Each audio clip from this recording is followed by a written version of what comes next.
with Hot Seat.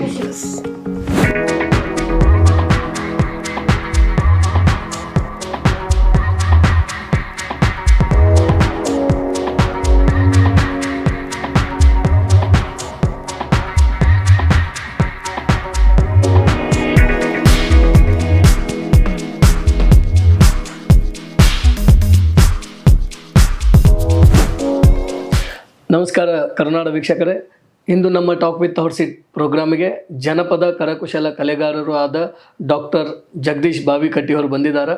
Sir, ನಮ್ಮ talk with hot seat program ಬಂದಿದ್ದಕ್ಕೆ ಸುಸ್ವಾಗತ ಸರ್. ಸರ್ ನಮಸ್ಕಾರ, ತಮಗೂ ಸ್ವಾಗತ ಸರ್. ಸರ್, ಈಗ ನಾವು ಮಾತಾಡ್ತಾ ಬಂದ್ರೆ ಕಲಾಕೃತಿಗಳು ಅಂತ ಬರ್ತೀವಿ. ತೆಂಗಿನಕಾಯಿಗಳಾಗಲಿ ಅಥವಾ ಕಸದಿಂದ ರಸ ಅಂತ ಹೇಳ್ತೀವಿ. ಪ್ರತಿಯೊಂದರಲ್ಲೂ ನೀವು ಕಲಾಕೃತಿಗಳನ್ನು ಮಾಡ್ತಾ ಬಂದಿದ್ರಿ. ಇದರ ಬಗ್ಗೆ ನಮಗೂ ಕೂಡ ಗೊತ್ತಿದೆ. ನಿಮ್ಮ ಸ್ವಪರಿಚಯನ ಒಂದೆರಡು ಮಾತುಗಳಲ್ಲಿ ವೀಕ್ಷಕರ ಬಗ್ಗೆ ಹೇಳೋದಾದ್ರೆ ನಿಮ್ಮ ಸ್ವಪರಿಚಯವನ್ನು ಮಾಡಿಕೊಳ್ಳಿ ಸರ್.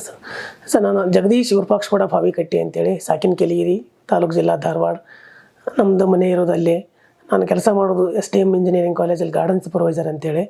ನಾನು ಈ ಜನಪದ ಕಲಾಕೃತಿ ಅಂತೇನು ಹೇಳ್ತೇವೆ, ಜನಪದ ಕಲೆ ಅಂತೇನು ಹೇಳ್ತೇವಲ್ಲ, ಅದು ಬಾಯಿಂದ ಬಾಯಿ ಬಂದಂಥ ಹಾಡುಗಳಿಗಂತ ಜನಪದ ಅಂತ ಹೇಳ್ತೇವೆ. ಈ ನಮ್ಮ ಜನಪದ ಕರಕುಶಲ ಕಲೆಗಳು ಅಂದ್ರೆ ನಮ್ಮ ರೈತರು ಅಂದರೆ ಹಿಂದಿನ ನಮ್ಮ ಹಿರಿಯರನ್ನು ಮಾಡ್ಕೊತ ಬಂದಂಥ ಹುಲ್ಕಡ್ಡಿಯಿಂದ ಇರ್ಬೋದು, ತಮ್ಮ ಕೃಷಿ ಹುಟ್ಟುಗಳಿಂದ ಮಾಡ್ತಕ್ಕಂಥ ಕಲೆಯನ್ನು ಉಳಿಸಿ ಬೆಳೆಸಲಿಕ್ಕೆ ನಾವು ಒಂದು ಪ್ರಯತ್ನ ನಡೆಸ್ತೇವೆ. ಅದು ನಮ್ಮ ತಂದೆ ತಾಯಿಯಿಂದ ಬಂದಂಥ ಕಲೆ ಅಂತ ಹೇಳ್ಬೋದು ಸರ್. ಓಕೆ, ಅಂದ್ರೆ ಜನಪದ ಅಂದ ತಕ್ಷಣ ಹಾಡುಗಳು ಅಂತ ನಾವು ಯೋಚನೆ ಮಾಡ್ತೀವಿ. ಬಟ್ ಆ ಜನಪದದ ಜೊತೆಯಾಗಿ ಕಲಾಕೃತಿಗಳನ್ನು ಕೂಡ ಕಲಿಬೇಕಂದ್ರೆ ಬಾಯಿಂದ ಬಾಯಿಗೆ ಯಾವ ತರ ಬಂದಿದೆ ಅಂದ್ರೆ ಕೈಯಿಂದ ಕೈಗೆ ಬಂದಿದೆ ಅಂತ ನೀವು ಬಂದಂಥ ಕಲೆಯನ್ನು ನಾವು ಉಳಿಸಿ ಬೆಳೆಸಲಿಕ್ಕೆ ಪ್ರಯತ್ನ ಮಾಡ್ತಾ ಇದ್ದೇವೆ ಸರ್. ಎಸ್ ಇದಕ್ಕೆ ನಾವು ತುಂಬಾ ನಿಮ್ಗೆ ಧನ್ಯವಾದಗಳನ್ನ ಹೇಳ್ತೀನಿ ಸರ್. ಯಾಕಂದ್ರೆ ಈಗಿನ ಆಧುನೀಕರಣ ಅಂತ ಹೇಳ್ತೀವಿ ಅಂತಂದ್ರೆ ನಾವು ಫ್ಯಾಷನ್ ಅಂತ ಏನು ಹೇಳ್ತೀವಿ, ಫಾಶ್ ಅಂತ ಹೇಳ್ತೀವಿ. ಇದರಲ್ಲಿ ಹೋದಾಗ ಎಲ್ಲರೂ ಅಟ್ ಪ್ರೆಸೆಂಟ್ ಮೊಬೈಲ್, ಕೆಲಸ, ತಮ್ಮ ಕೆಲಸಗಳಲ್ಲೇ ಬ್ಯುಸಿ ಆಗೋಗ್ಬಿಡ್ತಾರೆ. ನೀವು ಅಂಥದ್ರಲ್ಲಿ ಫ್ರೀ ಟೈಮನ್ನು ಮಾಡಿಕೊಂಡು ಕೆಲಸಕ್ಕೆ ಹೋಗಿ ಬಂದ ಮೇಲೆ ಇಂಥ ಕಲಾಕೃತಿಗಳನ್ನು ಮಾಡ್ತೀರಿ ಅಂದ ಹೊತ್ನಾಗ ತುಂಬಾ ಮೆಚ್ಚುವಂಥ ಕಾರ್ಯ ಸರ್ ಇದು. ಯಾಕಂದ್ರೆ ಅವಶ್ಯಕತೆ ಇದೆ ಸರ್ ಈಗಿನ ಸಮಾಜಕ್ಕೆ. ಯಾಕಂದ್ರೆ ಇವನ್ನ ಮಾಡೋದಿಲ್ಲ, ನೋಡ್ಲಿಕ್ಕೆ ಸಿಗದಂಥ ಪರಿಸ್ಥಿತಿ ಬಂದಿದೆ. ಅದು ನಶಿಸಿ ಹೋಗ್ಬಿಟ್ಟಾವ ಕೆಲವೊಂದೆಲ್ಲ. ಅದರಲ್ಲಿ ನಾನು ಮಾಡ್ತಾ ಇರೋದು ಕೆಲವೊಂದು 10% ಇರ್ಬೋದು, 190% ಆಲ್ರೆಡಿ ಅಳಿಸಿ ಹೋಗ್ಬಿಟ್ಟದೆ ಈಗ. ಅದರಲ್ಲಿ ಯಾಕಂದ್ರೆ ಮಾಡ್ಲಿಕ್ಕೆ ಅಂತ ಹುಡುಕೊಂತ ಹೋದ್ರೆ ಮಟೀರಿಯಲ್ ಸಿಗ್ತಾ ಇಲ್ಲ. ಭತ್ತದ ನೋಡ್ರಿ ನೀವು, ಧಾರವಾಡ ಸುತ್ತ ಭತ್ತದ ಭೂಮಿ ಎಷ್ಟು ಹೋದ್ ನೋಡ್ರಿ. ಅದು ತನ್ನಿಂದ ತೋರಣಗಳನ್ನ ಸಾಕಷ್ಟು ಜನ ನೋಡ್ರಿ ಮಾರ್ಲಿಕ್ಕೆಲ್ಲ ತರ್ತಾರೆ. ಅಂಥವೆಲ್ಲ ಮಾರ್ಲಿಕ್ಕೆ ನಮಗೆ ಮಟೀರಿಯಲ್ ಸಿಗ್ತಾ ಇಲ್ಲ. ಅಂಥ ಪರಿಸ್ಥಿತಿ ಬಂದವಳು ಇದ್ದಿದ್ರಲ್ಲ ಯಾಕೆ ನಾವು ಉಳಿಸಬಾರ್ದು ಅನ್ನೋ ಉದ್ದೇಶದಿಂದ ತೆಂಗಿನಕಾಯಿ ಕಲೆ ಇರ್ಬೋದು, ನಮ್ದು ಈಗ ವೇಸ್ಟ್ ನಮ್ಮ ಹುಲ್ಕಡ್ಡಿ ಇರ್ಬೋದು, ಅಂಥದ್ರಲ್ಲೆಲ್ಲ ಕಲಾಕೃತಿ ಮಾಡಿ ನಮ್ಮ ಮಕ್ಕಳಿಗೆ ಕಲಿಸೋಣ ಅನ್ನೋ ಉದ್ದೇಶದಿಂದ ಇದನ್ನ ಸ್ಟಾರ್ಟ್ ಇದೆ ಸರ್. ಇದನ್ನ ಮಾಡ್ತಾ ಇದ್ದೀವಿ ಸರ್. ನಾವು ಸಮಾಜ ಸೇವೆ ಅಂತ ಬಂದಾಗ ಈ ಕಲಾಕೃತಿಗಳಿಂದ ಯಾವ ತರನಾಗಿ ನಿಮ್ಮ ಸಮಾಜ ಸೇವೆ ಇರುತ್ತೆ ಸರ್?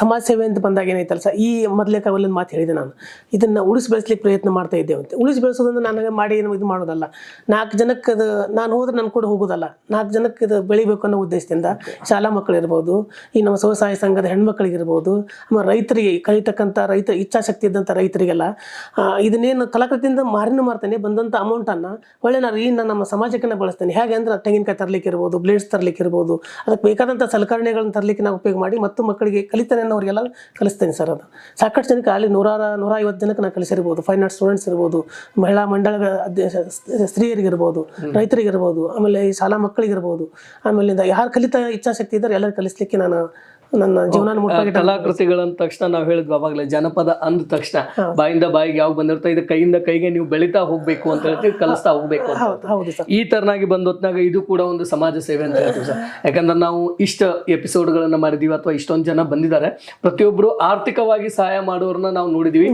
ಬಟ್ ಮೊದಲನೇ ಬಾರಿಗೆ ಕಲಾಕೃತಿಗಳನ್ನ ಕಲಿಸಿಕೊಟ್ಟು ಅದರಿಂದ ಬರ್ತಕ್ಕಂಥ ಅಮೌಂಟ್ನಿಂದ ಸಮಾಜ ಸೇವೆ ಮಾಡೋದ್ರಿಂದ ಒಂದು ಒಳ್ಳೆ ಮೆಸೇಜ್ ಸರ್. ಇದಕ್ಕೆ ತುಂಬಾ ನಿಮ್ಗೆ ಆಭಾರಿಯಾಗಿದ್ದೀವಿ ನಾವು ಇದರ ಜೊತೆಯಾಗಿ ಸರ್. ನಿಜವಾಗ್ಲೂ ಸರ್, ಯಾಕಂದ್ರೆ ಯಾರು ಇದು ಬೇಡ, ಅದು ಕಲಾಕೃತಿ ತಾನೇ ಜನರೇಟ್ ಮಾಡ್ಕೊಂತ. ಅದು ಯಾರು ತೆಂಗಿನಕಾಯಿ ನೋಡಿಲ್ಲ ಹೇಳ್ರಿ, ಎಲ್ಲರೂ ಈಸಿಯಾಗಿ ಸಿಗುವಂಥದ್ದು. ಅದು ಅದಕ್ಕೇನು ಬೇಕು ಸಲಕರಣೆ, ಚಾಕು ಬೇಕು, ಸ್ವಲ್ಪ ಫೆವಿಕಾಲ್ ಬೇಕು, ಫ್ಲವರ್ಸ್ ಬೇಕು.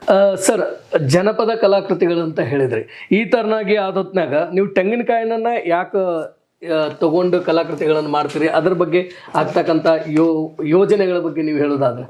ಸರ್, ನಾನು ತೆಂಗಿನಕಾಯಿನ ಯಾಕೆ ಆಯ್ಕೆ ಮಾಡ್ಕೊಂಡೆ ಅಂತಂದ್ರೆ, ಯಾರು ತೆಂಗಿನಕಾಯಿ ನೋಡಿಲ್ಲ ಹೇಳ್ರಿ, ಒಂದು ಶ್ರೀಮಂತರಿಂದ ಹಿಡಿದು ಬಡವರ ತನಕ ಎಲ್ಲರೂ ನಾವು ತೆಂಗಿನಕಾಯಿಯನ್ನು ಪೂಜೆಗಾಗಿ ನಮ್ಮ ಊಟಕ್ಕಾಗಿ ನಮ್ಮ ಒಂದು ತಲೆ ಕೊಬ್ಬರಿ ಎಣ್ಣೆಗಾಗಿ ಎಲ್ಲ ನಾವು ತೆಂಗಿನಕಾಯಿನ ಅವಲಂಬನೆ ಮಾಡಿದ್ದೇವೆ. ಈ ತೆಂಗಿನಕಾಯಿ ಯಾಕೆ ನಾವು ಯೂಸ್ ಮಾಡ್ಕೋಬೇಕಂದ್ರೆ ಎಲ್ಲರಿಗೂ ಈಸಿಯಾಗಿ ಸಿಗುವಂಥ ವಸ್ತು ಇದು.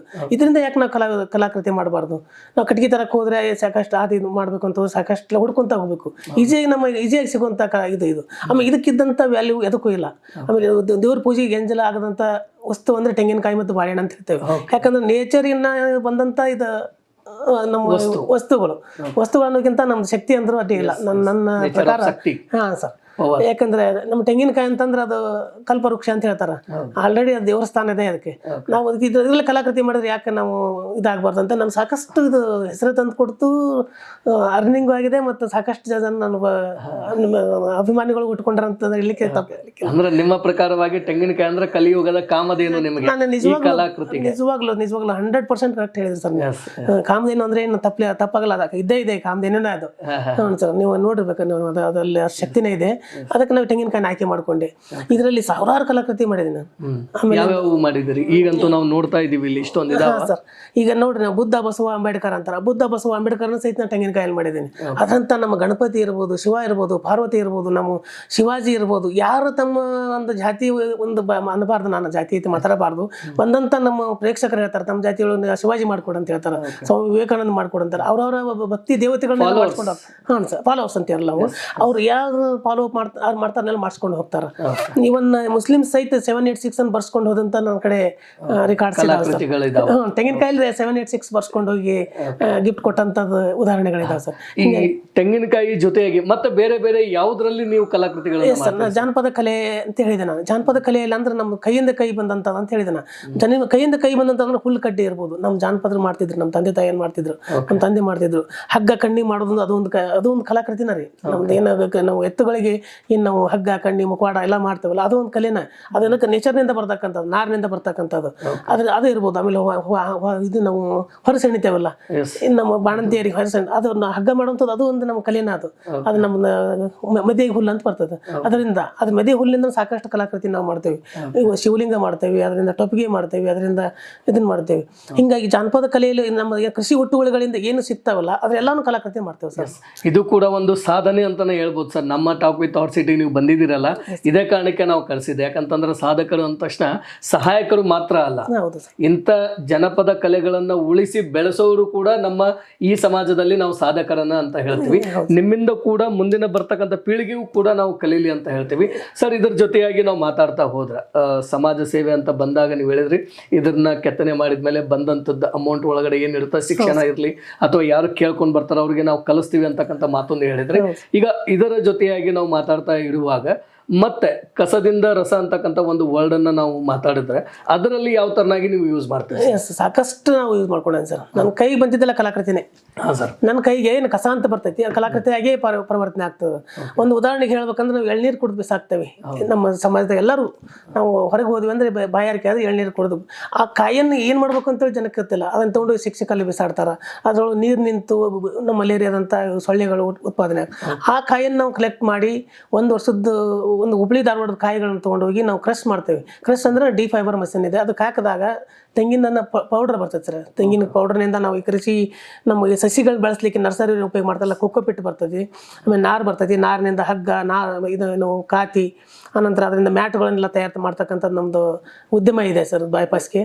ಅದನ್ನೆಲ್ಲ ನಾವು ಸಾಕಷ್ಟು ನಾವು ಕಸದಿಂದನೇ ಸಾಕಷ್ಟು ನಾನು ಹೆಸರು ಮಾಡಿಲ್ಲ ಅಂತ ಹೇಳ್ಬೋದು, ಅರ್ನಿಂಗ್ ಆಗ್ತದೆ ಅಂತ ಹೇಳ್ಬೋದು. ಈಗ ನಾವು ಕಲಾಕೃತಿಗಳ ಬಗೆಗಿನ ಮಾತ್ರ ನಾವು ಮಾತಾಡ್ತಾ ಇರ್ತೀವಿ. ಇದ್ರ ಜೊತೆಯಾಗಿ ಕೃಷಿಯಲ್ಲಿ ಬಂದಾಗ ಸಾವಯವ ಗೊಬ್ಬರ ಮತ್ತು ರಸಗೊಬ್ಬರ ಅಂತ ಹೇಳ್ತೀವಿ, ಅದ್ರ ಬಗ್ಗೆ ಹೇಳುವುದಾದ್ರೆ ಸರ್, ನಮ್ದು ಟೋಟಲಿ ರಸಗೊಬ್ಬರ ಕಡೆ ನನಗೆ ಒಲವು ಇಲ್ವೇ ಇಲ್ಲ ಸರ್. ನನಗೆ ರಾಸಾಯನಿಕ ಅಂದ್ರೆ ನನಗೆ ಆಗೇ ಬರಂಗಿಲ್ಲ. ಒಂದು ಯಾವುದೇ ಇರ್ಬೋದು, ಅದು ನಾನು ಏನಿದ್ರು ಸಾವಯವಕ್ಕಾಗೆ ದುಡಿಯವ, ಸಾವಯವಕ್ಕಾಗೆ ಸಾಯವ ಅಂತ ಹೇಳಲಿಕ್ಕೆ ಇಷ್ಟಪಡ್ತೀನಿ ನಾನು. ನಾವು ಮಾಡೋದು ಈಗ ಸಗಣಿಯಿಂದ ಮಾಡ್ತಕ್ಕಂಥ ಎರೆಹುಳ ಗೊಬ್ಬರ ಇರ್ಬೋದು, ಆಮೇಲಿಂದ ಬೇವಿನ ಬೀಜದಿಂದ ನೀಮ್ ಪೌಡರ್, ಅದೇ ನಮ್ಮ ಸಾಕಷ್ಟು ವಿಷ ಇದೆ ಅದರಲ್ಲಿ. ಆ ವಿಷ ಇನ್ನು ಕೆಟ್ಟ ಹುಳುಗಳನ್ನ ಮಾತ್ರ ಕೊಲ್ತೈತೆ ಅದು, ಚಲೋ ಹುಳುಗಳಿಗೆ ಎಫೆಕ್ಟ್ ಇಲ್ಲ. ನಮ್ದು ರಾಸಾಯನಿಕ ಬಳಸೋದ್ರಿಂದ ಚಲೋ ಸಾಯ್ತಾವು ಕೆಟ್ಟದ್ದು ಸಾಯ್ತಾವು. ಸಾಕಷ್ಟು ನಮ್ಮ ಭೂಮಿಯಲ್ಲಿ ಸೂಕ್ಷ್ಮಾಣು ಜೀವಿಗಳಿದಾವೆ ಸರ್. ಎರೆಹುಳ ಅದಕ್ಕೆ ನಾವು ನೇಗಿಲ ಅಂತ ಹೇಳ್ತೇವೆ ನಾವು. ಅದ ನೇಗಿಲ ಭೂಮಿಗೆ ಏರಿಯೇಷನ್ ಕೊಡೋದ ಎರೆಹುಳ. ಅದೆಲ್ಲ ಸತ್ತು ಹೋಗ್ಬಿಡ್ತಾವೆ ನಾವು ಕಳೆನಾಶಕ ಬಳಸೋದ್ರಿಂದ, ಮತ್ತೆ ನಮ್ಮ ಇನ್ನು ಕೆಮಿಕಲ್ಸ್ ಏನಂತೇವಲ್ಲ ಅದನ್ನ ಬಳಸೋದ್ರಿಂದ. ಈ ನಮ್ಮ ಬೇವಿನ ಬೀಜದಲ್ಲಿ ಇರ್ತಕ್ಕಂಥ ಮಣ್ಣಿಗೆ ಬೇಕಾದಂಥ ಅಂಶಗಳು ಬೇವಿನ ಬೀಜದಲ್ಲೇ ಇದ್ದಾವೆ. ಅದನ್ನೆಲ್ಲ ಉಪಯೋಗ ಮಾಡ್ಕೊಂಡು ನಾವು ರೆಡಿ ಮಾಡ್ತೇವೆ ಸರ್. ಅದಕ್ಕಾಗಿ ಯಾವ ತರನಾದ ನೀವು ಎಜುಕೇಶನ್ ಕಲ್ತಿದ್ದೀರಾ ಅಥವಾ ಏನ್ ಮಾಡ್ತಾ ಇದ್ರಿ, ಯಾವ ತರನಾಗಿ ನೀವು ಅದ್ರ ಬಗ್ಗೆ ಹೇಳ್ತೀರಾ? ಹಾ ಸರ್, ನಾನು ಬೆಳೆದಿದ್ದು ಕೃಷಿ ಕುಟುಂಬದಲ್ಲಿ ಇರೋದ್ರಿಂದ ಸಾಕಷ್ಟು ನಮ್ಗೆ ಅದ್ರ ಬಗ್ಗೆ ಸಂಬಂಧಿತ ಮಾಹಿತಿ ಇತ್ತು. ಬೆಳೀತಾ ನಾನು ಈ ಸಮಾಜದ ನೋಡೋದಾಗಲಿ ಮಾಡೋದಾಗಲಿ ನಾನು ಸ್ವಲ್ಪ ದಿನ ಅಗ್ರಿ ಕಾಲೇಜಲ್ಲಿ ಕೆಲಸ ಮಾಡಿದೆ. ಆಮೇಲೆ ಕೃಷಿ ನನ್ಗೆ ಆಸಕ್ತಿ ಇದ್ದಿದ್ದ ಕೃಷಿ ಒಳಗೆ ಹುಟ್ಟತಾನೆ. ನಾ ಏನೋ ಒಂದು ಮಣ್ಣು ಸಿಕ್ಕರು ಅದಕ್ಕೆ ಮೂರ್ತಿ ಮಾಡೋದು ಅದೆಲ್ಲ ಮಾಡ್ತಾ ಇದ್ದೆ. ನನಗೆಲ್ಲ ಮೊದ್ಲಿಂದ ಹೇಳ್ತಿದ್ರು ಇವನೇನ ಆಗ್ತಾನೆ ಹೊಸ ಮೂರ್ತಿಕಾರ ಆಗ್ತಾನೆ ಅಂತ ನಮ್ಮ ಮಾವ ಎಲ್ಲ ಮಾತಾಡ್ತಿದ್ರು. ಹಂಗೆ ಆಯ್ತದ. ಅಲ್ಲ ಕೃಷಿ ಕಾಲೇಜ್ಗೆ ಹೋದ್ಮೇಲೆ ನಾನು ಕಸಿ ಕಟ್ಟದಲ್ಲೇ ಕಳ್ಕೊಂಡೆ. ನಾನು ಯಾವ ಗಿಡ ಈಗ ಒಂದು ಸಸಿ ತೋರಿಸಿದ್ರೆ ಸಾಕು ಅದನ್ನ ಕಟಿಂಗ್ಸ್ ಅಂತ ಬರ್ತಾಯಿತ್ತು, ಏರ್ ಲೇರಿಂಗ್ ಬರ್ತಾಯಿತ್ತು, ಒಂದು ಕಣ್ಣು ಕಸಿ ಮಾಡ್ಬೇಕು, ಅದನ್ನ ಸಿಗಳು ಕಸಿ ಮಾಡ್ಬೇಕು, ಅದನ್ನೆಲ್ಲ ಕಲ್ಕೊಂಡೆ. ಅದನ್ನ ನಿಟ್ಟಿನೊಳಗೆ ನಾನು ಪೂರಾ ಇದರಲ್ಲೇ ನಾನು ಕೃಷಿ ಒಳಗೆ ನನಗೆ ತಲೆ ಇನ್ವಾಲ್ವ್ ಆಗ್ತಾ ಹೊರತು ಇದಕ್ಕಲ್ಲ ಸರ್. ಹಾ ಸರ್, ಹಿಂಗಾಗಿ ನಾನು ಅದನ್ನ ಆರ್ಗ್ಯಾನಿಕ್ ಯೂನಿಟ್ ಅನ್ನು ಸ್ಟಾರ್ಟ್ ಮಾಡಿದೆ ಸರ್. ಈ ನಮ್ಮ ಮನಿ ಗಾರ್ಡನ್ ಬೇಕಾದಂತ ನಮ್ಮ ಇವೆಲ್ಲ ಸಿಗ್ತಾವ ಸರ್ ನಮ್ಮ ಕಡೆ. ನಾವೊಂದು ಬೀಜಗಳಿರ್ಬೋದು, ಈ ಸಾವಯವ ಗೊಬ್ಬರಗಳಿರ್ಬೋದು, ಮಣ್ಣು ಇರ್ಬೋದು. ನಮ್ಮ ಮನೆಯೊಳಗೆ ನಾವು ನಮ್ಮ ವಿಷಮುಕ್ತ ಆಹಾರ ಅಂತ ನಾವು ಬಾಯಲ್ಲಿ ಮಾತಾಡ್ತೇವೆ. ಅದನ್ನ ಯಾರು ಮಾಡ್ಲಿಕ್ಕೆ ಕಾರ್ಯಗತ ಮಾಡ್ಲಿಕ್ಕೆ ಯಾರು ತಯಾರಿಲ್ಲ. ನಮ್ಮ ಮನೆಯಲ್ಲಿ ಬೆಳೆದಂತ ಬೇಕಾದಂತದ್ದು ನಾವು ಬೆಳ್ಕೋಬಹುದು ಅಂತ ಒಂದು ಸಿಸ್ಟಮ್. ಅಂದ್ರೆ ಮನೆ ನಮ್ಮ ಸುತ್ತಮುತ್ತಲು ಸ್ವಲ್ಪ ಜಾಗ ಇರ್ತದೆ, 30-40 ಜಾಗದೊಳಗೆ ಎಲ್ಲಿ ಮನೆ ಬೆಳೆಸ್ಬೇಕು ಅಂತಾರೆ. ಹಂಗಿಲ್ಲ, ಸ್ವಲ್ಪ ಬಲ್ಕ್ನೊಳಗೆ 4 ಪಾಟ್ ಇಟ್ಕೊಂಡು ನೀವು ಕೊತ್ತಂಬರಿ ಬೆಳ್ಕೋಬಹುದು. ನಿಮ್ಗೆ ಬೇಕಾದಂತ ಅದನ್ನ ಚಿವುಟ್ಕೊಂಡು ಹೊಳ್ಳಿ ಬೆಳೆತೈತೆ. ಅದನ್ನ ಬೆಳೆಸ್ಲಿಕ್ಕೆಲ್ಲ ನಾವು ಮಾಹಿತಿನೂ ಕೊಡ್ತೇವೆ, ಅದಕ್ಕೆ ಬೇಕಾದಂತ ಕೊಡ್ತೀರಿ, ಪ್ಲಸ್ ನೀವು ಅದರದ ಬೀಜಗಳನ್ನು ಕೊಡ್ತೀರಿ. ಅಂದ್ರೆ ನೀವ್ ಹೇಳೋ ಪ್ರಕಾರ ಅಂದ್ರೆ ಈ ಆಧುನೀಕರಣದೊಳಗ ಪ್ರತಿಯೊಂದು ಅಂದ್ರೆ ಈ ನಗರೀಕರಣ ಅಂತ ನಾವ್ ಹೇಳ್ತೀವಿ, ಅದ ಫಾಶ್ ಅಂತ ಏನ್ ಹೇಳ್ತೀವಿ, ಅಲ್ಲಿ ನಾವೆಲ್ಲ ಹೂವಿನ ಗಿಡಗಳನ್ನ ಅಥವಾ ಪ್ಲಾಂಟೇಶನ್ ಗಳನ್ನ, ಹೋಮ್ ಪ್ಲಾಂಟೇಶನ್ ಗಳನ್ನ ಬೆಳೆಸ್ತೀವಿ. ಅದರ ಬದಲಾಗಿ ಇಂಥ ವಸ್ತುಗಳನ್ನು ನೀವು ನಮ್ಮ ಜಾಗ ಇಲ್ಲಪ್ಪ ಹೇಗೆ ಅಂತ ಕೇಳ್ತಾರೆ ಸರ್. ಅಂತವ್ರಿಗೆ ಸಹಿತ ಯಾಕೆ ಬೆಳ್ಕೊಳ್ಳಿಕ್ ಸಾಧ್ಯ ಇಲ್ಲ ಅನ್ನೋದನ್ನ ಮಾಡಿ ತೋರಿಸ್ತೇವೆ. ಟೆರಿಸ್ ಇರ್ಬೋದು, ಟೆರಿಸ್ ಉಪಯೋಗ ಮಾಡ್ಕೊಬಿಡ್ರಿ. ಹೌದು ಸರ್, ಹಿಂಗೆ ಅದಕ್ಕೆ ಇರತಕ್ಕಂತ ಚಿಕ್ಕ ಸ್ಥಳಗಳಲ್ಲಿ ಅಥವಾ ಚಿಕ್ಕ ಜಾಗಗಳಲ್ಲೇ ಕೂಡ ಇದನ್ನ ಮಾಡ್ಬೋದು ಅಂತ ನೀವು ಹೇಳ್ತೀವಿ. ಹೌದು ಸರ್, ಹೌದು ಹೌದು ಹೌದು ಸರ್. ನಾವೀಗ ಟೋಟಲ್ ಆಗಿ ಕೃಷಿದ ಬಗ್ಗೆ, ರಸಗೊಬ್ಬರಗಳ ಬಗ್ಗೆ, ಮತ್ತು ಮನೆ ಒಳಗೆ ಇರ್ತಕ್ಕಂಥ ಚಿಕ್ಕ ಜಾಗಗಳಲ್ಲೇ ಕೂಡ ನೀವು ಏನು ಹೇಳಿದ್ರಿ, ಪ್ಲಾಂಟೇಶನ್ಗಳನ್ನು ಮಾಡೋ ಬದಲಾಗಿ ಇಂಥ ವಸ್ತುಗಳನ್ನು ಅಂದ್ರೆ ವಿಷಮುಕ್ತ ಆಹಾರ ವಸ್ತುಗಳನ್ನು ನೀವು ಬೆಳೆಸ್ರಿ ಅಂತ ಹೇಳಿದ್ರು. ಇದರ ಜೊತೆಯಾಗಿ ಈಗ ಗಿಡಗಳಿರಲಿ ಅಥವಾ ಬಿದ್ದಿರ್ತಾವು ಅಥವಾ ಕಡ್ದು ಹೋಗಿರ್ತಾರ, ಅದ್ರ ಬಗ್ಗೆ ನೀವು ರೀಸೈಕಲಿಂಗ್ ಬಗ್ಗೆ ಹೇಳಿದ್ರಿ, ಯಾವುದು ನಿಮ್ಮ ಬೈಪಾಸ್ ಇದರಲ್ಲಿ, ಅದ್ರ ಬಗ್ಗೆ ಮಾಡೋದಾದ್ರೆ, ಮತ್ತೆ ನಿಮ್ಮ ಕಲಾಕೃತಿಗಳ ಬಗ್ಗೆ ಹೇಳುದಾದ್ರೆ ಏನ್ ಹೇಳ್ತೀರಿ? ಅದ್ರ ಎಸ್ ಸರ್, ಈಗ ನಾವು ಮರಗಿಡಗಳಂತ ಹೇಳಿದ್ರಿ ಎಲ್ಲರೂ ಎಕ್ಕಿಗಡೆ ಬೆಳೆಸ್ತಾರೆ ಬಾಗಲ್ದಾಗ. ಅದಕ್ಕೊಂದು ಪೂಜನೀಯ ಸ್ಥಾನ ಇದೆ. ಪೂಜನೀಯ ಸ್ಥಾನ ಅಂತಂದು ಎಲ್ಲರೂ ಬೆಳೆಸ್ತಾರೆ. ಆ ಎಕ್ಕಿ ಗಿಡನ ಬೆಳೆಸ್ತಾರ, ಹೆಚ್ಚಾಗಿ ದೊಡ್ಡದಾಯ್ತು ಮಾಡ್ತಾನೆ, ಕಡ್ದು ಎಲ್ಲೋ ತೊಗೊಂಡು ಚೆಲ್ಲಿ ಬಂದ್ಬಿಡ್ತಾರೆ. ಅಂತ ಕಾಯಿಗಳನ್ನ ಕಲೆಕ್ಟ್ ಮಾಡಿ ಗಣಪತಿ ಎಲ್ಲ ಕೆತ್ತನೆ ಮಾಡ್ತಾನೆ ಅದ್ರಲ್ಲಿ. ತೆಂಗಿನಕಾಯಿ ಬೇರೆಲ್ಲೇ ಗಣಪತಿ ಬೆಳೆದಿರ್ತಾನ ಅಂತೇಳಿ ಅದನ್ನ ಬಳಸ್ತಾರ. ಅದಕ್ಕೆ ಪೂಜನೀಯ ಸ್ಥಾನ ಇದೆ ನಮ್ಮ ಬಿಳಿ ಎಕ್ಕಿ ಗಿಡಕ್ಕೂ. ಆ ತೆಂಗಿ ಅಲ್ಲಿ ಬಿಸಾಕದಂತ ತೆಂಗಿನಕಾಯಿ ಇದನ್ನ ಎಕ್ಕಿ ಗಿಡದ ಕಟ್ಟಿಗೆಗಳನ್ನ ತಗೊಂಡ್ಬಂದು ಈ ರೀತಿ 3 ಇಂಚಿನ ಗಣೇಶ ಮೂರ್ತಿಯನ್ನ ಕೆತ್ತನೆ ಮಾಡ್ತೇನೆ ಸರ್. ಅದರಂತೆ ಆದಂತ ಕಟ್ಟಿಗೆಗಳಿಂದ ಆದಂತ ಕಲಾಕೃತಿಗಳು ಮಾಡ್ತೇವೆ. ಯಾವುದು ಇವು ಇನ್ನೊಂದು ನಮ್ಮ ಇಂಗ್ಲಾರ್ ಕಟ್ಟಿಗೆ ಅಂತ ಸಿಗ್ತೈತೆ. ಇಂಗ್ಲಾರ್ ಕಟ್ಟಿಗೆ ಅಂತಂದ್ರೆ ಅದನ್ನ ನಮ್ಮ ಇದಕ್ಕೆಲ್ಲ ಉಪಯೋಗ ಮಾಡ್ತಾರೆ, ಹಂದ್ರ ಹಾಲ್ಗಂಬಕ್ಕೆಲ್ಲ. ಆ ಕಟ್ಟಿಗೆಯಿಂದ ಹುಟ್ಟೆಲ್ಲ ಮಾಡ್ತೇವೆ. ಹುಟ್ಟಿರ್ಬೋದು, ಕಡಗೋಲ್ ಇರ್ಬೋದು. ಆ ಕಟ್ಟಿಗೆಯಿಂದ ಮಾಡಿದಂತ ಆಹಾರ ಕೆಡವಂಗಿಲ್ಲ. ಹಾ, ಇಂಗ್ಲಾರ್ ಕಟ್ಟಿಗೆ ಅಷ್ಟು ಶಕ್ತಿ ಇದೆ ರೀ ಅದಕ್ಕೆ. ಅದ್ರದೊಂದು ಕಾಯಿ ಅದ್ರದ್ದು ಇದನ್ನ ತಿಂದ್ರೆ ಬೆಳಿಗ್ಗೆ ಎದ್ದು ಹೊಟ್ಟೆಯನ್ನ ಹುಣ್ಣೆಲ್ಲ ಮಾಯ್ತಾವ ಅನ್ನೋದು ಒಂದು ನಮ್ಮ ಹಿರಿಯರೆಲ್ಲ ಹೇಳ್ತಾರೆ. ಆಯುರ್ವೇದಕ್ಕೆ ಪ್ಲಾಂಟ್ಸ್ ಅದು, ಆಯುರ್ವೇದಿಕ್ ಮೆಡಿಸಿನ್ ಪ್ಲಾಂಟ್ಸ್ ಅದು. ಆ ಕಟ್ಟಿಗೆಯಿಂದ ಕಳೆದು ಬಿಸಾಕ್ತಾರೆ ಅದನ್ನ. ಅಂದ್ರೆ ಅಲ್ಲಿ ಬಂದು ತರ್ತಾರ, ಎಲ್ಲ ತೊಗೊಂಡು ಹೋಗೋದು ಬಂದ್ಬಿಡ್ತಾರೆ 3 ದಿನ ಆದ್ಮೇಲೆ, ಲಗ್ನ ಮರದ ದಿನ. ಆ ಕಟ್ಟಿಗೆಯಿಂದ ನಾವು ಹುಟ್ಟು ಮಾಡಿದ್ರೆ ಅಡಿಗೆ ಕೆಡಲ್ಲ ಸರ್ ಅದ್ರಲ್ಲಿ. ಹಂಗೆ ಎಲ್ಲಾ ಕಟ್ಟಿಗೆಗಳಿಂದನೂ ಒಂದೊಂದು ಉಪಯೋಗ ಮಾಡ್ಕೊಂತೇವೆ ನಾವು. ಒಂದೇ ಕಟ್ಟಿಗೆ ಅಲ್ಲ, ಎಲ್ಲಾ ಕಟ್ಟಿಗೆನೂ ಉಪಯೋಗ ಮಾಡ್ಕೊಂತೇವೆ. ಈಗ ಇದರ ಜೊತೆಯಾಗಿ ನಾವು ಮಾತಾಡ್ತಾ ವೆಜಿಟೇಬಲ್ಸ್ ಅಂದ್ರೆ ತರಕಾರಿಗಳು ಕೂಡ ನಾವು ಹೇಳ್ತೀವಿ, ಅದರಲ್ಲಿ ಕೂಡ ನೀವು ಕಲಾಕೃತಿಗಳನ್ನ. ಹೌದು ಸರ್, ಅದರಲ್ಲಿ ಕಲ್ಲಂಗಡಿ, ಕರಿ ಕಲ್ಲಂಗಡಿ ಇರ್ಬೋದು, ಆಮೇಲೆ ಗಜ್ರಿ ಇರ್ಬೋದು, ಅದರಿಂದ ನಮಗೆ ಸೌತೆಕಾಯಿ ಇರ್ಬೋದು, ಸೌತೆಕಾಯಿಯಿಂದ ಮೀನ ಎಲ್ಲ ಮಾಡೋದು, ಗಜ್ರಿಯಿಂದ ಆದಂತ ಪಕ್ಷಿ ಮಾಡೋದು, ಆಮೇಲೆ ಅದಕ್ಕೆ ಒಂದು ನಮ್ಮ ಹಾಲುಗುಂಬಳಕಾಯಿ ನವಿಲು ಮಾಡ್ತಕ್ಕಂಥದ್ದು, ಅದನ್ನೆಲ್ಲ ನಮ್ಮ ಮಗ ಮತ್ತು ನಮ್ಮ ಮಗಳು ನಾವೆಲ್ಲ ಸೇರಿ ಮಾಡ್ತೇವೆ. ನಾನು ತೆಂಗಿನಕಾಯಿ ಎಕ್ಸ್ಪರ್ಟ್ಸ್ ಆದ್ರೆ ಅವರಲ್ಲಿ ವೆಜಿಟೇಬಲ್ ಎಲ್ಲ ಮಾಡ್ತಾರೆ ಸರ್. ಬಟ್ ಒಟ್ಟಿನಲ್ಲಿ ಯಾವುದನ್ನು ಕಲಾಕೃತಿಯನ್ನ ಬಿಟ್ಕೊಡ್ಲಾರ್ದನ ಸಮಾಜಕ್ಕೆ ಅದು ಒಳಿತಾಗ್ಲಿ ಅಂತ ಹೇಳಿ ನೀವು ನಡ್ಸ್ಕೊಂಡು. ಇದ್ರ ಬಗ್ಗೆ ಹೇಳಿದ್ರೆ ನಾನು ಒಂದು ಪೇಪರ್ ಕೊಡ್ತೀನಿ ಸರ್. ಅದ್ರ ಬಗ್ಗೆ ನೀವು ಒಂದು ಯಾವ್ದಾದ್ರು ಕಲಾಕೃತಿ ಮಾಡಿದ್ರೆ ನಮ್ಮ ವೀಕ್ಷಕರಿಗೆ ಒಂದು ಗೊತ್ತಾಗುತ್ತೆ. ಎಸ್ ಸರ್, ಇದು ನನ್ನ ಕೈಗೆ ಏನೋ ಕೊಟ್ಟರೆ ಕಲಾಕೃತಿ ಅಂತ ನಾನು ಹೇಳಿದೆ. ಅದಕ್ಕೆ ಉದಾಹರಣೆಯಾಗಿ ಒಂದು ನಿಮ್ಮ ಕಲಾಕೃತಿಯನ್ನು ಮಾಡಿ ತೋರಿಸ್ತೇನೆ ನಿಮ್ಗೆ. ಮೋಸ್ಟ್ಲಿ ಮಕ್ಕಳಿಗೆಲ್ಲ ಲರ್ನಿಂಗ್ ಇದ್ದವ್ರಿಗೆಲ್ಲ ಇದು ಉಪಯೋಗ ಕಲಿಬಹುದು ಅನಿಸ್ತೈತೆ ನನಗೆ. ಒಂದು A4 ಸೈಜ್ ಪೇಪರ್ ತೊಗೊಂಡ್ರೆ ಅದನ್ನು ಚೌಕ್ ಆಗುವಾಗೆ ನಾವು ಕಟ್ ಮಾಡ್ಕೊಳ್ಬೇಕು ಸರ್. ಅದನ್ನ ಒಂದು ಭಾಗವನ್ನು ಕಟ್ ಮಾಡ್ಕೊಂಡ್ಬಿಡ್ಬೇಕು ನಾವು. ಕಟ್ ಮಾಡ್ಕೊಂಡ್ರೆ ಅದೊಂದು ರೋಸ್ ಮಾಡ್ಕೊಡ್ತೇನೆ ನಾನು.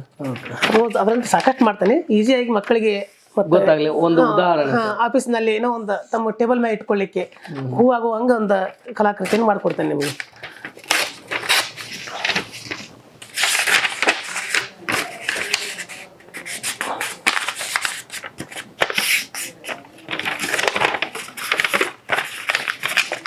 ಈ ರೀತಿ ಮಾಡ್ಕೋಬೇಕು ಅದನ್ನ.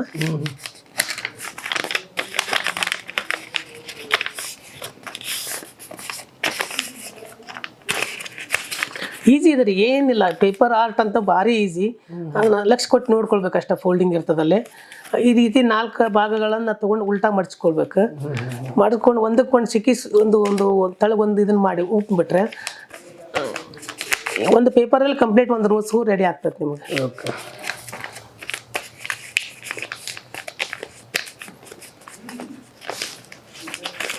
ಈ ರೀತಿ ಆಗ್ತದೆ ರೀ ಮಡ್ಸ್ಕೊಂಡಾಗ. 4 ಭಾಗಗಳನ್ನಾಗಿ 4 ಒಳ್ಳೆ ಉಲ್ಟಾ ಮಡ್ಸ್ಕೊಂಡಾಗ ಈ ರೀತಿ ಸಿಗ್ತೈತೆ ನಿಮ್ಗೆ. ಒಳ್ಳೆ ಅವನು ಸಣ್ಣ ಫೋಲ್ಡ್ ಮಾಡಬೇಕು ಮತ್ತೆ. ಈ ರೀತಿ ಸಣ್ಣ ಫೋಲ್ಡ್ ಮಾಡ್ಕೊಂಡು ಇವನು ಒಂದಕ್ಕೊಂದು ಒಳಗೆ ಸಿಕ್ಕಿಸ್ಬೇಕು ರೀ ಅಷ್ಟೇ. ಒಂದು ರೋಸ್ ಮಾಡ್ಬೇಕಂತ ಹೊಂಟಾಗ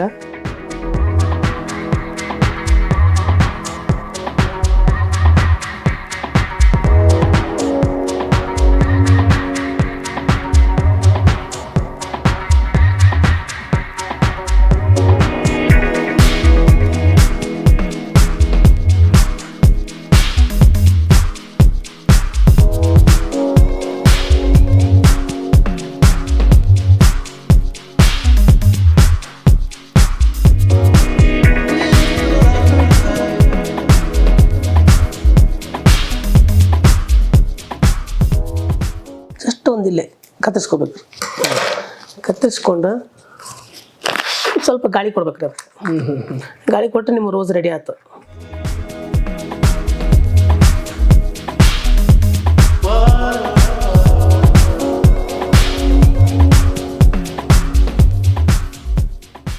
ಏನು ನಿಮ್ಮ ಉಳಿದ ಪೇಪರ್ ಇರ್ತೈತಲ್ಲ ಅದನ್ನ ಒಂದು ರೋಲ್ ಮಾಡಿ ಸ್ಟಮ್ ಮಾಡಿಬಿಟ್ರೆ ನಿಮ್ಗೆ ಅದಕ್ಕೆ ರೋಸ್ ಕಂಪ್ಲೀಟ್ ರೋಸ್ ಆಗ್ತದೆ.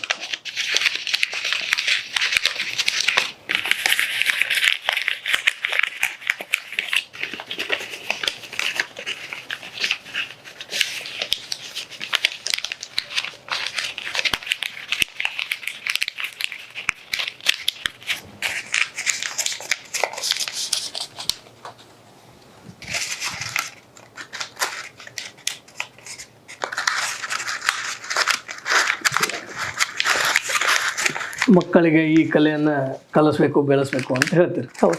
ಫಸ್ಟ್ ಕ್ಲಾಸ್, ಚೆನ್ನಾಗಾಯ್ತು ಸರ್. ಹಾಂ ಸರ್, ಇದನ್ನೈತಲ್ಲ ಫ್ಲವರ್ ವಾಯ್ಸ್ ಐತೆ. ತೆಂಗಿನಕಾಯ್ದಲ್ಲಿ ಸಹಿತ ಫ್ಲವರ್ ವಾಯ್ಸ್ ಇದೆ. ಓಕೆ, ಅದರಲ್ಲೂ ಕೂಡ ಮಾಡಿದ್ದೀರಿ ಸರ್. ತುಂಬ ಚೆನ್ನಾಗಾಯ್ತು ಸರ್ ಇದು. Yes sir.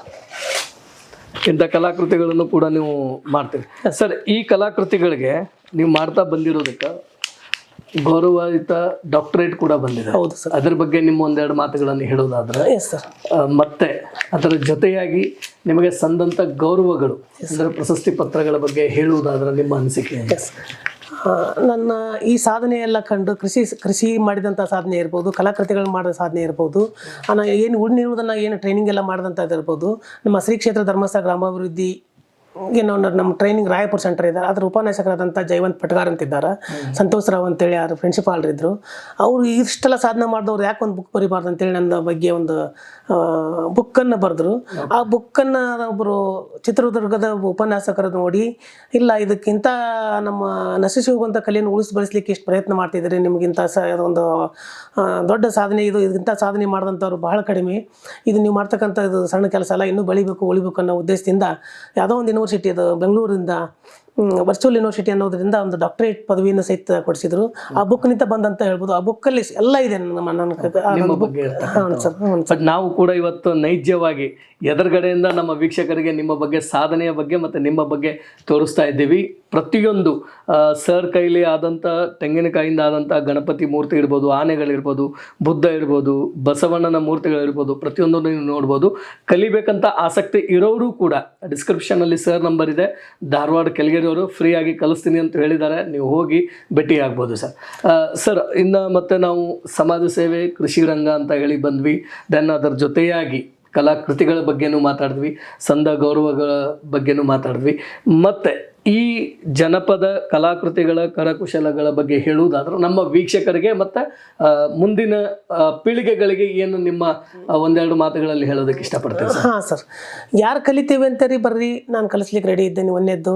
ಆಮೇಲೆ ನಿಮ್ಮ ಪರಿಸರದಲ್ಲಿ ಸಾಕಷ್ಟು ಇದ್ದಾವೆ, ಅದನ್ನೆಲ್ಲ ನಾವು ಉಪಯೋಗ ಮಾಡ್ಕೊಳ್ರಿ ಅಂತ ಹೇಳ್ತೇನೆ. ತೊಗೊಂಡೋಗಿ ಡಸ್ಟ್ಬಿನ್ಗೆ ಹಾಕೋದಲ್ಲ, ತೊಗೊಂಡೋಗಿ ಮುನ್ಸಿಪಾಲ್ಟಿ ಅವರಿಗೆ ರೋಡಿಗೆ ಬೀಸ್ ಹಾಕೋದಲ್ಲ, ಮತ್ತೊಬ್ಬರು ಸೈಟ್ಗೆ ಹಾಕೋದಲ್ಲ. ಅದನ್ನೇ ನಿಮ್ಮ ಮನೆಯ ಮುಸುರೆ ಮತ್ತು ಹೆಚ್ಚಿದಂಥ ವೆಜಿಟೇಬಲನ್ನು ನೀವು ಒಂದು ಬಕೆಟಲ್ಲಿ, ಇನ್ನೊಂದು ಒಡೆದ ಬಕೆಟಲ್ಲಿ ಹಾಕಿ 2 ದಿನ ಟಬ್ ಮುಚ್ಚಿ ಸ್ವಲ್ಪ ಸಗಣಿನೋ ಮಣ್ಣು ಸೇರಿಸಿದ್ರೆ 4 ದಿನಕ್ಕೆ ನಿಮ್ಮ ಉತ್ಕೃಷ್ಟ ಗೊಬ್ಬರ ಆಗ್ತೈತಿ. ಅದಂತ ನಿಮ್ಮ ಮನೆಯಲ್ಲಿ ಬೆಳೆದಂಥ ತೆಂಗಿನ ಗರಿಯನ್ನು ನೀವು ಹೊರಗೆ ಬಿಸಾಕದೆ ಅದ್ರ ಕಡ್ಡಿ ತಗೊಂಡ್ರೆ ಮನೆ ಆಗತಕ್ಕಂಥ ಕಸಬರಿಗೆ ರೆಡಿ ಆಗ್ತೈತಿ. ಯಾಕೆ ನಾವು ಯೂಸ್ ಮಾಡ್ಕೋಬಾರ್ದು? ಅದ್ರ ಗರಿಯನ್ನು ಹೊಳ್ಳಿ ನಾವು ಡಸ್ಟ್ಬಿನ್ಗೆ ಹಾಕಿದ್ರೆ ಅದು ಗೊಬ್ಬರ ಆಗ್ತೈತಿ ನಮಗೆ. ಆಮೇಲೆ ಯಾರು ಕಲಿತೇವೆ ಅನ್ನೋರು ನನಗೆ ಬೇಕಾದಾಗ ಬರ್ರಿ, ನನ್ನ ಅಡ್ರೆಸ್ ಸರ್ ಹೇಳಿದಾರೆ, ಈಗ ಅದನ್ನು ನಾವು ಡಿಸ್ಕ್ರಿಪ್ಷನಲ್ಲಿ ಹಾಕ್ತೇನೆ ಅಂತ ಹೇಳಿದಾರೆ. ಅದನ್ನು ತೊಗೊಳ್ರಿ. ಯಾರು ಬಂದರೂ ನನಗೆ ಒಂದು ಅಡ್ವಾನ್ಸ್ ಫೋನ್ ಮಾಡಿ, ನಾನು ಕೆಲಸದ ಮೇಲೆ ಇಂಜಿನಿಯರಿಂಗ್ ಕಾಲೇಜಲ್ಲಿ ಕೆಲಸ ಮಾಡೋದ್ರಿಂದ ನಾನು ಫ್ರೀ ಟೈಮಲ್ಲಿ ನೀವು ಹೇಳ್ಕೊಡ್ತೀನಿ. ಯಾಕಂದ್ರೆ ನಾನು ಹೇಳ್ಕೊಡ್ತೀನಿ ಅಂದ್ರೆ ಮತ್ತೆ ಮನೆ ಬಂದು ಕುಂತ್ರೆ ಆಗಂಗಿಲ್ಲ, ಅದನ್ನ ಹೇಳ್ಬೇಕು. ಉಪಜೀವನ ಕೂಡ ನಡಿಬೇಕು, ಜೊತೆಯಾಗಿ ಜನಪದ ಕಲಾಕೃತಿಯನ್ನು ಕೂಡ ಇರಬೇಕು ಅಂತ. Yes sir. ನಮಸ್ಕಾರ ವೀಕ್ಷಕರೇ. ತೆಂಗಿನಕಾಯಿ ಅಂದ್ರೆ ಎಲ್ಲರೂ ನಾರ್ಮಲ್ ಸೈಜ್ ನಾವು ಈ ತೆಂಗಿನಕಾಯಿಗಳನ್ನ ನೋಡಿರ್ತೀವಿ. ಈ ತೆಂಗಿನಕಾಯಿ ಐತಲ್ರಿ ಸ್ಪೆಷಲ್ ತೆಂಗಿನಕಾಯಿ ಇದು ನಮ್ಮ ಊರಲ್ಲಿ ಇರ್ತಕ್ಕಂಥ ನಿಂದ್ರಿಕೆ ಚನ್ನಮಲ್ಲಿಕಾರ್ಜುನ ಸ್ವಾಮೀಜಿ ಅಂತೇಳಿ 14 ವರ್ಷ ನಿಂತು ತಪಸ್ ಮಾಡಿದಂಥ ಹಚ್ಚಿದಂಥ ಗಿಡಗಳು. ಸುಮಾರು ಒಂದು 200 ಗಿಡಗಳ ಅವ್ರದ್ದೊಂದು ಮಠದಲ್ಲಿ ತೋಟ ಇದೆ. ಆ ತೋಟದ ಸುತ್ತಲೂ ಬೆಳೆದಂಥ ಗಿಡದಲ್ಲಿ ಒಂದು ಗಿಡ ಇದೆ ರೀ ಇದು. ಈ ಗಿಡ ಮಾತ್ರ ಏನೈತಲ್ಲ ವರ್ಷಕ್ಕೆ 1 ಅಥವಾ 2 ಕಾಯಿಯನ್ನು ಬಿಡ್ತೈತಿ. ಆದ್ರೆ ಈ ಸೈಜ್ ಕಾಯಿ ಇರ್ತದೆ ರೀ ಅದರಲ್ಲಿ. ಕಾಯಿ ದೊಡ್ಡ ಸೈಜ್ ಕಾಯಿ ಇರ್ತದೆ. ಬಟ್ ಈಲ್ಡ್ ಕಡಿಮೆ ಇದೆ, ಕಾಯಿ ಮಾತ್ರ ಭಾಳ ದೊಡ್ಡ ಕಾಯಿ ಆಗ್ತತಿ. ಆ ಮಠದ 1000 ಗಿಡ ಇದ್ರೂ ಸಹಿತ ಈ ಗಿಡದ ಇದ್ದಷ್ಟು ಹೆಸರು ಮತ್ತೆ ಕಾಯಿಗೂ ಬಂದಿಲ್ಲ ಅವರಿಗೆ. ಸರ್, ಹಿಂಗಾಗಿ ಈ ಕಾಯಿನ ನನಗೆ ಕೊಟ್ಟಿದ್ದಾರೆ ಮೂರ್ತಿ ಕೆತ್ತಿಕೊಡಿ ಅಂತೇಳಿ. ನಾನು ಹಾಗೆ ಮಾಡಲಿಲ್ಲ. ನಾನು ಎಲ್ಲಿ ಇಡೀ ಕರ್ನಾಟಕನ ಸುತ್ತೇನೆ ಪ್ರದರ್ಶನಕ್ಕೆ, ತೆಂಗಿನಕಾಯಿಗಳ ಪ್ರದರ್ಶನಕ್ಕೆ ಯೂನಿವರ್ಸಿಟಿ ಇರ್ಬೋದು, ಕಲಾಕೃತಿಗಳ ಪ್ರದರ್ಶನಕ್ಕೆ ತೋಟಗಾರಿಕೆ ಇಲಾಖೆಯವ್ರದ್ದು ಪ್ರತಿ ಜಿಲ್ಲಾದಿಂದ ಕರೆಸ್ತಾರೆ. ಹಂಪಿ ಉತ್ಸವ, ಕರಾವಳಿ ಉತ್ಸವ ಎಲ್ಲ ಕರೆಸ್ತಾರೆ. ಅಲ್ಲೆಲ್ಲ ತೊಗೊಂಡೋಗಿ ಜನಕ್ಕೆ ಪ್ರಚಾರ ಮಾಡ್ತೇನೆ ಮತ್ತು ಆ ಸ್ವಾಮೀಜಿ ಹೆಸರನ್ನು ಹೇಳ್ತಾನೆ. ಹಿಂಗಾಗಿ ಈ ಕಾಯಿನ ನಾವು ಯಾವ ಮೂರ್ತಿ ಕೆತ್ತನೆ ಮಾಡದೆ ಆ ಸ್ವಾಮೀಜಿ ಅವ್ರ ಹೆಸರು ಉಳಿಲಿ ಮತ್ತು ಆ ಗಿಡದ ಒಂದು ಇವನ್ನ ಕುಮಟಾ ಹೊನ್ನಾವರದವ್ರು ದೊಡ್ಡ ಕಾಯಿ ಅಂತಾರೆ, ಅದಕ್ಕಿಂತಲೂ ದೊಡ್ಡ ಕಾಯಿ ಅವರಲ್ಲಿ ಇಲ್ಲ ಅಂತ ನಾನು ಹೆಮ್ಮೆಯಿಂದ ಹೇಳ್ತೇನೆ. ನಮ್ಮ ಸ್ವಾಮೀಜಿ ಅವ್ರು ಇಲ್ಲ ಕರೆ, ಇವತ್ತು ಅವ್ರ ಹೆಸರು ಉಳಿಬೇಕಂತೇಳಿ ನಾನು ಇದನ್ನ ಉಳಿಸಿ ಬೆಳೆಸ್ತಾ ಇದ್ದೇನೆ ಸರ್. ಸರ್, ಕಸದಿಂದ ರಸವಾದಂತ ಒಂದೆರಡು ಎಕ್ಸಾಂಪಲ್ಗಳನ್ನು ಹೇಳೋದು. ಹಾ ಸರ್, ಕಸದಿಂದ ರಸ ಅಂತ ಎಕ್ಸಾಂಪಲ್ ಅಂತಂದ್ರೆ ಈ ಕಟ್ಟಿಗೆ ಅಡ್ಡೆದಲ್ಲೆಲ್ಲ ಅವ್ರು ಸಿಕ್ಕಾಪಟ್ಟಿ ಕಡದು ವೇಸ್ಟ್ ಮಾಡಿ ಉರಿ ಫೈರ್ ವುಡ್ ಮಾಡ್ತಾರೆ. ಆ ಫೈರ್ ವುಡ್ ನಿಂದ ಮಾಡ್ತಕ್ಕಂಥ ಈ ಫೋನ್ ಸ್ಟ್ಯಾಂಡ್ ಇರ್ಬೋದು, ಮೊಬೈಲ್ ಸ್ಟ್ಯಾಂಡ್ ಇರ್ಬೋದು, ಆಮೇಲಿಂದ ನಮ್ಮ ಹುಕ್ಗಳಿರ್ಬೋದು, ಆಮೇಲೆ ಕೀ ಹುಕ್ಗಳಿರ್ಬೋದು, ಆಮೇಲಿಂದ ನಮ್ಮ ಮನೆಗೆ ಬಳಕೆ ಮಾಡ್ತಕ್ಕಂಥ ಕಲಾಕೃತಿಗಳನ್ನೆಲ್ಲ ರೆಡಿ ಮಾಡ್ತೇವೆ ಸರ್. ಇದು ಯಾವ ಫಾರ್ಮ್ ಅಲ್ಲಿ ನೀವು ಇದನ್ನ ಮಾಡಿದ್ರಿ ಸರ್? ಹೆಸರು ಸರ್, ನಮ್ಮ ಒಂದು ಇಂಡಸ್ಟ್ರಿಗೆ, ನಮ್ಮ ಒಂದು ಉದ್ಯಮಕ್ಕೆ ಅಮೃತ್ ಕರಕುಶಲ ಕೈಗಾರಿಕೆ ಅಂತ ಹೆಸರನ್ನ ನಾಮಕರಣ ಮಾಡಿದ್ದೇವೆ. ಅದ್ರ ಅಡಿಯೆಲ್ಲ ಇವೆಲ್ಲ ಬರ್ತಾವ ಸರ್. ಈ ನಿಮ್ಮ ಸಾಧನೆ, ಈ ನಿಮ್ಮ ಕೆಲಸ ಏನು ನಡೀತಾ ಇದೆ, ಇದು ಹೀಗೆ ನಡೀಲಿ ಸರ್, ನಿರಂತರವಾಗಿರಲಿ, ಮುಂದಿನ ಪೀಳಿಗೆಗೂ ಕೂಡ ಇದು ಒಂದು ಮಾದರಿಯಾಗಲಿ ಅಂತ ಹೇಳ್ತಾ ನಮ್ಮ ಈ ಟಾಕ್ ವಿತ್ ಹಾಟ್ ಸೀಟ್ ಕಾರ್ಯಕ್ರಮಕ್ಕೆ ಬಂದಿದ್ದಕ್ಕೆ ತುಂಬ ಧನ್ಯವಾದಗಳು. ಇದರ ಜೊತೆಯಾಗಿ ಇಂದು ನೀವೇನು ನಮ್ಮ ಎಪಿಸೋಡಿಗೆ ಬಂದಿದ್ದೀರಿ, ನಮ್ಮ ಕಾರ್ಯಕ್ರಮಕ್ಕೆ ಬಂದಿದ್ರಿ, ಟಾಕ್ ವಿತ್ ಹಾಟ್ ಸೀಟ್ ಬಗ್ಗೆ ಹೇಳುವುದಾದ್ರೆ ಸರ್ ಏನು ಹೇಳೋದಕ್ಕೆ? ಸರ್, ಒಳ್ಳೆ ವಿಚಾರ ಅಂತ ಹೇಳ್ತೇನೆ. ಯಾಕಂದ್ರೆ ಇನ್ನೂವರೆಗೆ ನಾನು ಸಾಕಷ್ಟು TV ಪ್ರೋಗ್ರಾಮಿಗೆ ಅಟೆಂಡ್ ಮಾಡೀನಿ, ರೇಡಿಯೋಕ್ಕೆ ಅದು ಮಾಡಿದ್ದೀನಿ. ಆದರೆ ಇಷ್ಟು ದೀರ್ಘವಾಗಿ ಯಾರು ತೊಗೊಂಡಿಲ್ಲ ಅಂದ್ಕೊತೀನಿ. ಇಲ್ಲ, ಒಳ್ಳೆಯ ಕಾರ್ಯಕ್ರಮ, ಒಳ್ಳೆ ಇಂಥದ್ದು ನಮ್ಮಂಥವ್ರು ಸಾಧಕರು ಸಾಕಷ್ಟು ಜನ ಎಲೆಮರೆ ಕಾಯಿ ಅಂತಿದ್ದಾರೆ. ಅವ್ರನ್ನ ಆದಷ್ಟು ಹಳ್ಳಿ ಮಟ್ಟದಲ್ಲಿದ್ದವ್ರನ್ನ ತಂದು ನೀವು ಪರಿಚಯ ಮಾಡೋದು ನನ್ನ ಹಿಡ್ಕೊಂಡೇ ಹೇಳ್ತೀನಿ. ಭಾಳ ನನಗೆ ದೊಡ್ಡ ಖುಷಿ ಅಂತ ಹೇಳ್ತೀನಿ. ಒಳ್ಳೆಯ ಕಾರ್ಯಕ್ರಮ, ಒಳ್ಳೆ ಹೀಗೆ ಮುಂದುವರಲಿ ಅಂತ ನಾನು ಆಶಿಸ್ತೇನೆ. ಅದಕ್ಕೆ ಒಳ್ಳೆ ಯಶಸ್ಸು ಸಿಗಲಿ ಅಂತಲೂ ನಾನು ದೇವರಲ್ಲಿ ಪ್ರಾರ್ಥನೆ ಮಾಡ್ತೇನೆ sir. Thank you so much sir. Thank you. ಈ ಕಾರ್ಯಕ್ರಮಕ್ಕೆ ಬಂದು ಇದರ ಬಗ್ಗೆ, ಕಾಯಿಗಳ ಬಗ್ಗೆ, ಮತ್ತೆ ಕರಕುಶಗಳ ಬಗ್ಗೆ, ಮತ್ತೆ ವಿಷ ಮುಕ್ತ ಆಹಾರ ಅದು ಮತ್ತೆ ನಮ್ಮಲ್ಲಿ ಇರ್ತಕ್ಕಂಥ ಜಾಗದಲ್ಲೇ ನೀವು ಎಷ್ಟು ಬೆಳೆಯೋಕ್ಕಾಗುತ್ತೋ ಅಷ್ಟನ್ನ ರಸಗೊಬ್ಬರವಿಲ್ಲದೇ ಸಾವಯವ ಗೊಬ್ಬರದಿಂದ ಬೆಳೀರಿ ಅಂತ ಹೇಳೋ ಮಾತನ್ನು ಹೇಳಿದ್ರೆ ನಮ್ಮ ವೀಕ್ಷಕರಿಗೂ ಕೂಡ ಇಂದು ಹೇಳೋದಕ್ಕೆ ತುಂಬಾ ಧನ್ಯವಾದಗಳು ಹೇಳ್ತಾ ಈ ಕಾರ್ಯಕ್ರಮಕ್ಕೆ ಬಂದು ತಮ್ಮ ಬಗ್ಗೆ ಮತ್ತೆ ತಮ್ಮ ಕಲಾಕೃತಿಯ ಬಗ್ಗೆ ಹೇಳ್ಕೊಟ್ಟಿದ್ದಕ್ಕೆ ತುಂಬಾ ತುಂಬಾ ಧನ್ಯವಾದಗಳು ಸರ್. ತಮಗೂ ಮತ್ತು ತಮ್ಮ ಎಲ್ಲ ಸಿಬ್ಬಂದಿವರೆಗೂ ನಾನು ಧನ್ಯವಾದಗಳು ತಿಳಿಸ್ತೇನೆ sir. Thank you so much sir. Thank you.